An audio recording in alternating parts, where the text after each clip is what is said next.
Mga bro, panibagong level up na naman para sa ating Philippine Coast Guard.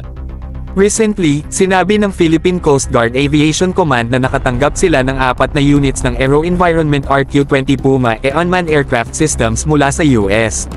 Grabe, hindi lang basta-basta drones ang nakuha natin dito, ito ay isang high-tech na surveillance tool na magpapalakas sa ating maritime security at rescue operations. Bukod sa mga bagong UAVs, hindi rin tayo pinabayaan pagdating sa training. In fact, isang 2-week training ang ibinigay ng ating US counterparts para tiyaking fully equipped ang ating mga tropa sa pag-operate ng mga Puma drones. Kasama sa training na ito ang mga expert mula sa Philippine Navy Naval Air Wing PNO. Itong Puma mga bro, hindi ito ordinaryong laruan. Isa itong tactical unmanned aircraft system na design para sa intelligence, surveillance, and reconnaissance (ISR) operations.